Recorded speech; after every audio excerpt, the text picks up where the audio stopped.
Hi, everybody. Ty Bordoni here, full-time mediator, primary mediation trainer, and director of the Mediation Center of Central Florida. And I had a really interesting case today, but you know, interesting from a different kind of perspective. Um, one, there was a pro se party, an unrepresented party, right? And the challenge we have with unrepresented parties is that there can be an imbalance of power. And in this case, it wasn't that there was a big bad attorney on the other side, but there was a professional on the other side, uh, and it was an insurance case. And this in the unrepresented party was elderly individual, and they were upset, and we all we pay our insurance, and we want to have the insurance carrier pay out when we have what we believe is a covered loss. But as we go through it, it became evident that the insurance carrier was not going to cover the loss, right? um and the elderly, unrepresented party just wasn't really grasping, and or accepting, the reasons why. And there wasn't more at a certain point that really, could be done. And but we had mediated. We've been mediating for typically longer than we mediate these kinds of cases, specifically because I think everyone in the room recognized, hey, let's give this the kind of attention to detail that it needs. But regardless of whether your heart goes out to someone as the mediator, one, we're everybody's mediator. I am the big bad insurance carrier's mediator, just like I'm the unrepresented party's mediator.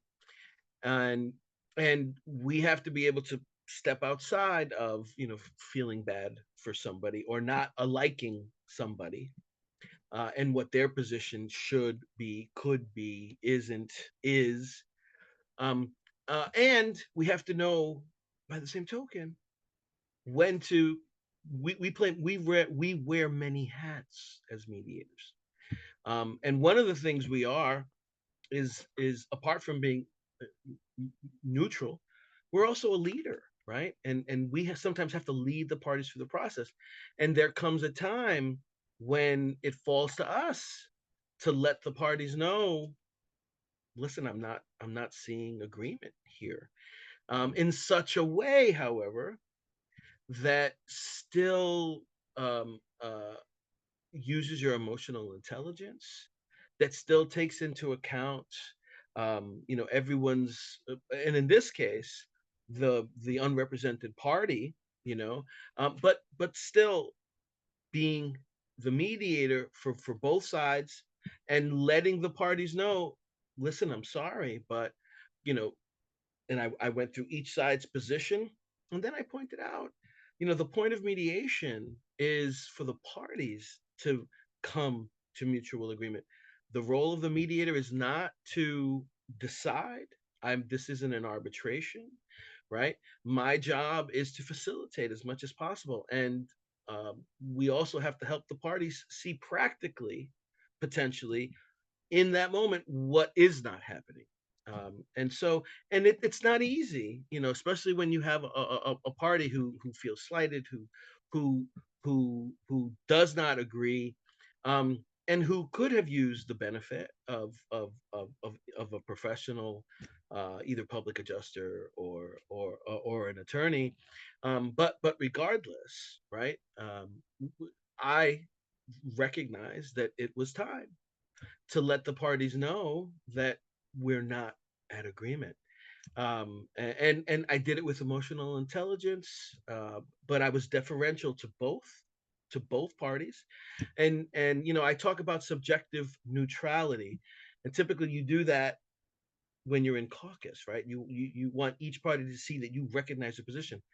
But in an instance like this, when we're in joint session and I'm trying to tell the and I think it's my job at this point to let the parties know I'm not seeing agreement, you can now be subjectively neutral in the negative, so to speak, for both parties. And so there was this one point where I said, so on the one hand, Mr. So and so, the elderly, gentlemen, you feel X, Y, and Z. And then I shifted. On the other hand, to the insurance carrier and the insurance representative, your position is, X, Y, A, B, and C.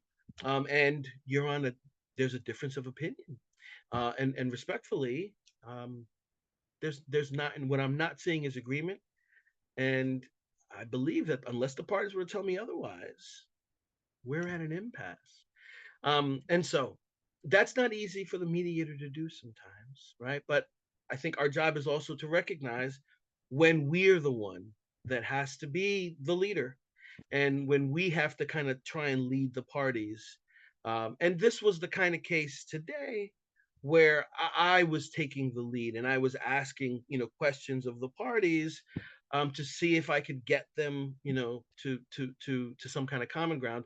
And when we couldn't find common ground, at what point do we stop, kind of beating around the bush, and do we so every once in a blue moon, regardless of how you feel, whether you agree with the party who's in power, and whether you feel bad for the party who is at a disadvantage, or vice versa, it does fall to us sometimes to be the guardian of the process, right? And but even every mediation can't be an agreement, and we have to be okay with that, right? And this was that kind of instance. I would love to have seen, something different happen, but it's not up to me. It's up to the parties, and I let them know that as well. But I did it in the most professional, most emotionally intelligent way that I possibly can, and everybody got off and